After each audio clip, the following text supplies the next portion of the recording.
Whipple Family Misadventures Book 1. Welcome to the Parent of an Alien Hedgehog Club, Chapter 10.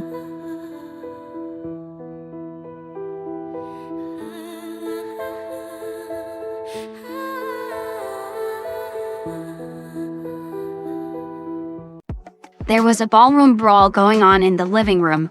For one horrified and stunned moment, Wade could only stand there and watch as his brain tried to catch up with what was going on. The Disney movie was still on in the background, completely forgotten.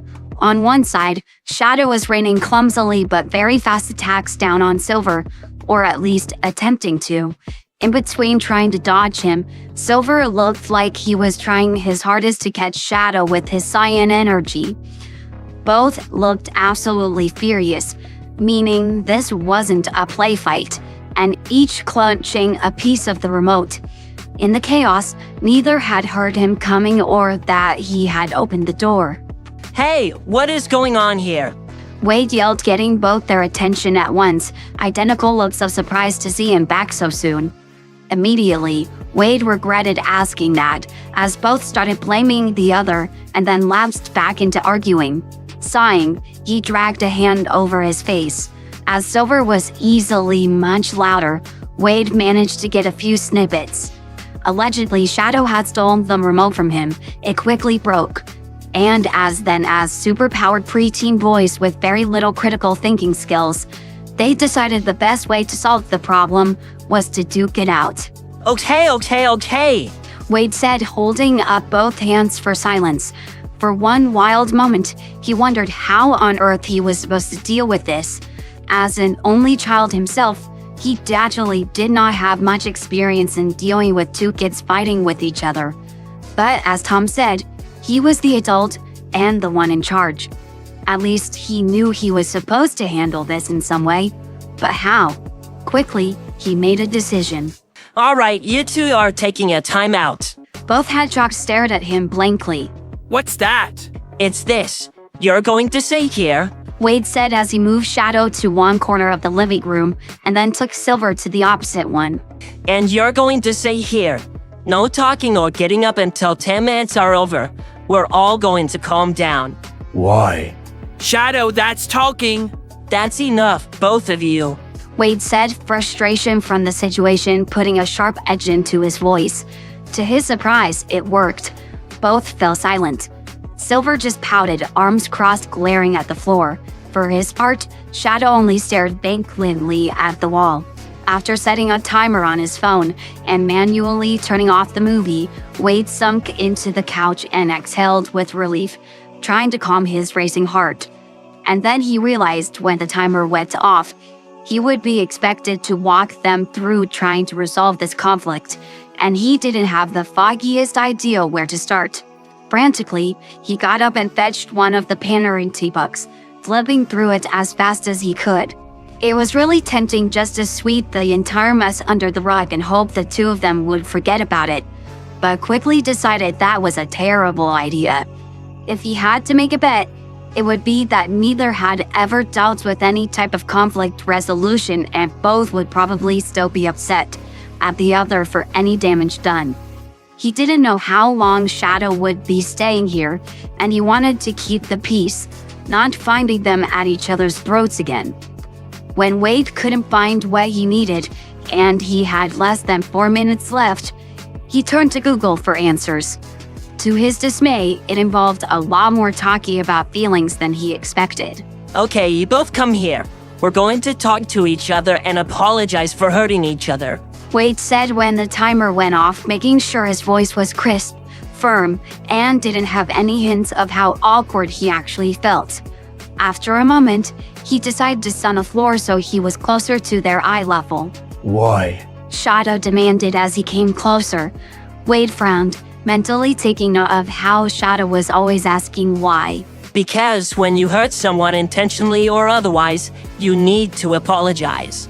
I'm not sorry. Silver said stubbornly, crossing his arms on the other side. He took the remote from me, and if someone takes something from you, you have to teach them not to do that, or they might take more things, and I don't want him taking my important stuff. That might be true living out in the wild, But that's not what we do here. I don't want him taking my stuff. Letting out a heavy sigh and covering his eyes, Wade counted to 10 before he responded.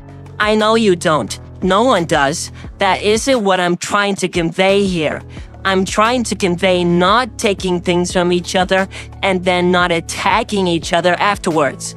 Especially if you're living in my house as my kid.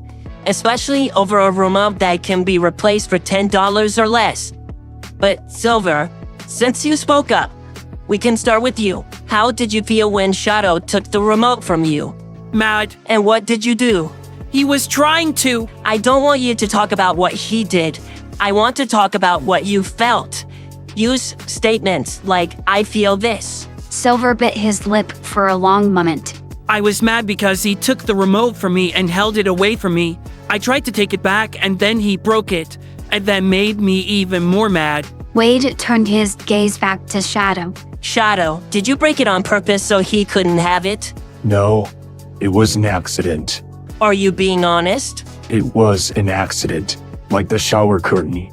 For the moment, Wade decided to believe him. Then how did you accidentally break it? I was trying to hold it away from him, and I was mad too because I wanted to see it, and he wouldn't give it to me. Then it suddenly snaps. Wrinkling his nose, Wade thought about that.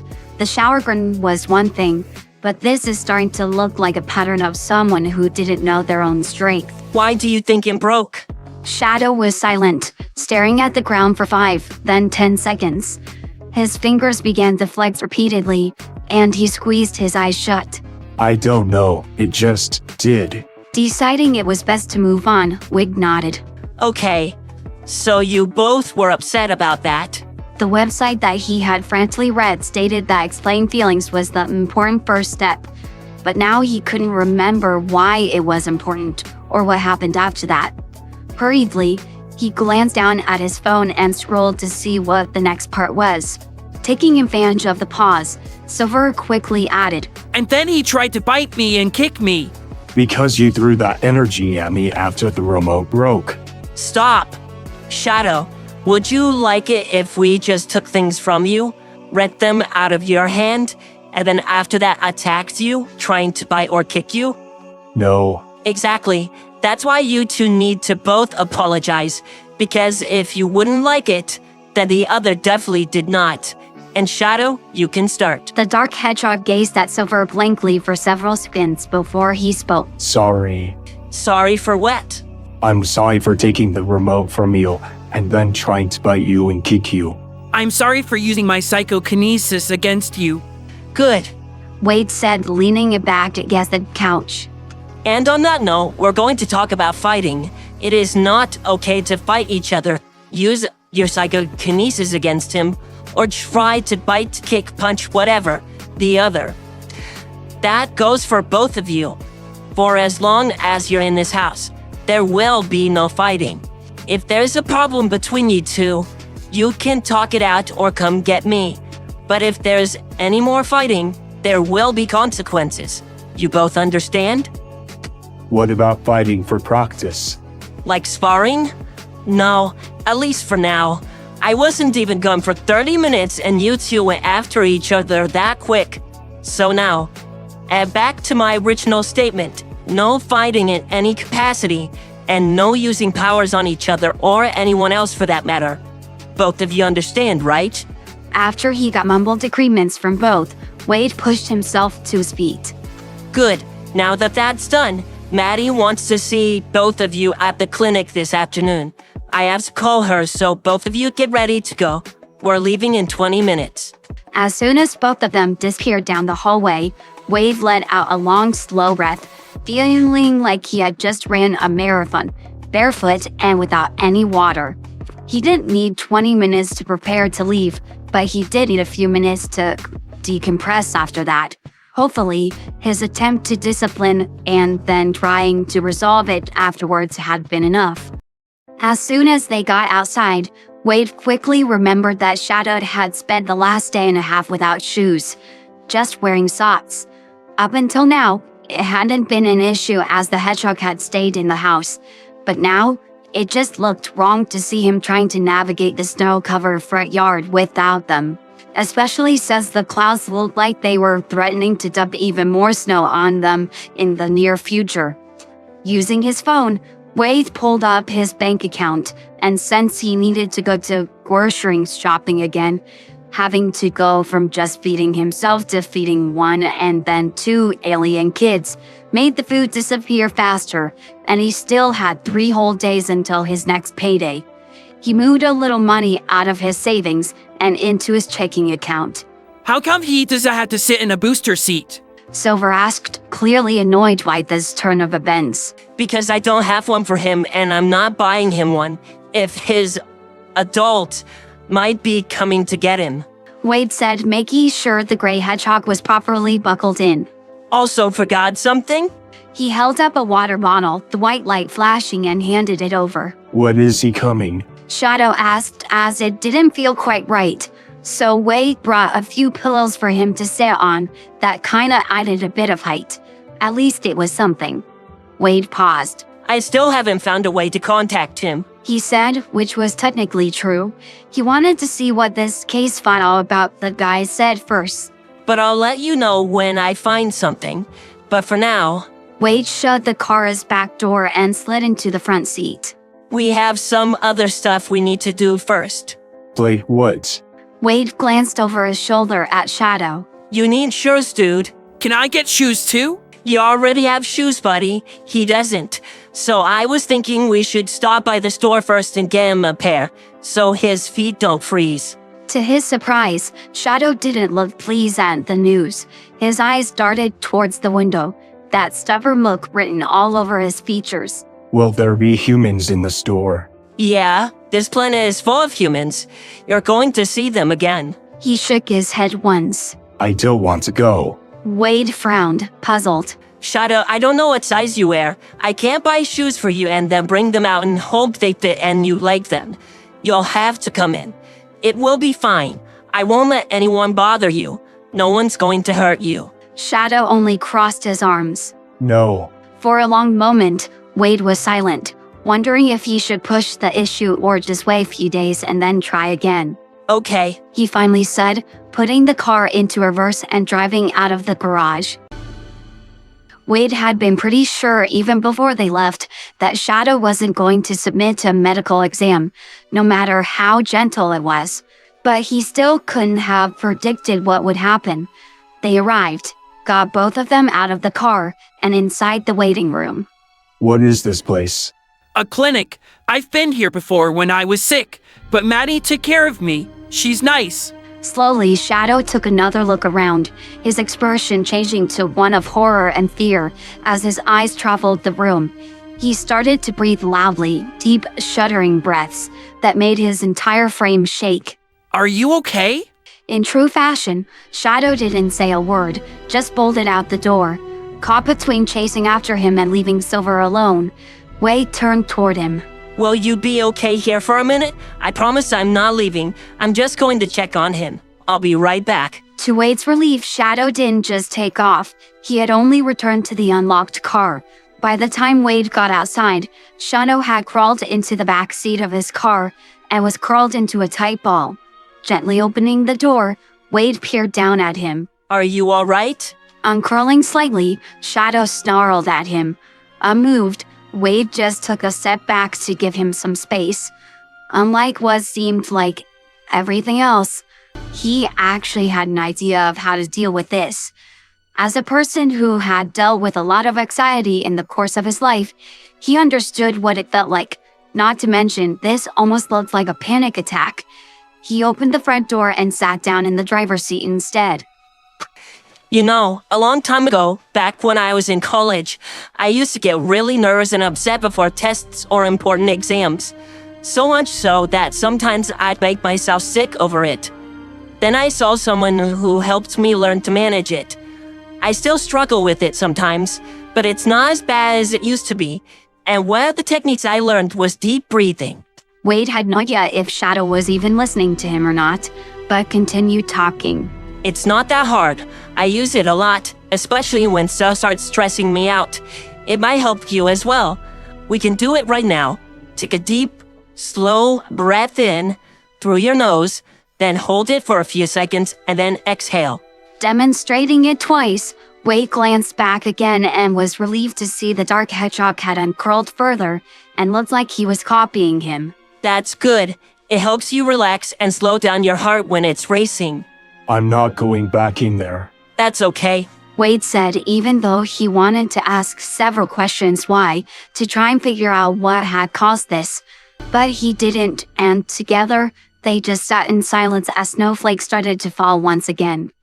There was something amusing about after finishing up the workday, Maddie came out to the waiting room to find one small gray hedgehog sitting quietly on one of the chairs. She glanced around. She knew they were coming but didn't know they had arrived. Oh, where's Wade? Shadow ran off and he went after him. I see. Neither she nor Tom had actually seen him yet. She had been hoping to catch a glimpse of this mysterious new hedgehog, but looked like it would have to wait until later. You want to come with me? She asked, and he jumped down and followed her to one of the examination rooms. So have you been drinking more water? He nodded and held up a water bottle. Wade got this for me. It blinks every now and then, so I remember. I don't like it that much. It feels weird to be drinking so much. It's good for you and you won't get sick again from dehydration. I guess. Maddie had to admit, Silver was a pretty cute little hedgehog, but she also had a bit of a bias, as she thought her own hedgehog son was more adorable. She heard about mothers thinking their own children were the best, but apparently it applied even to alien kids. All right. She said, patting the examination table. Did Wade tell you what this is about? The soft gray hedgehog nodded. He climbed up, making it so he was almost tall enough to look her in the eye. Wade said you wanted normal stuff? Mm-hmm. If you get sick or hurt again, I'll know what's medically normal for you. Because right now, I have no idea.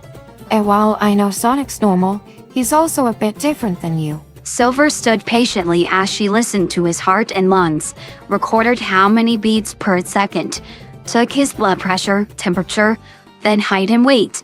She had already suspected but confirmed that he was shorter and weighed less than Sonic. Was it due to his age? Wade had mentioned he was younger. She didn't know. Maddie was just starting to wonder if he would freak out if she took a blood sample when the marks of his gloves caught her eye. Can I look at your hands? Silver frowned but removed one of his gloves and offered up his bare hand, watching carefully as she traced the cyan lines with one finger. Where did these come from? Those are my psychic marks. I've always had them. And these bracelets help me control my psychokinesis. As if to demonstrate, the bracelets lit up and a light blue aura surrounded his hand as his glove floated from the table. Interesting. Once he had put the glove back on, she offered him a smile. Well, I'm done. I'm not sure if Wade's back, but you can wait with me until he does.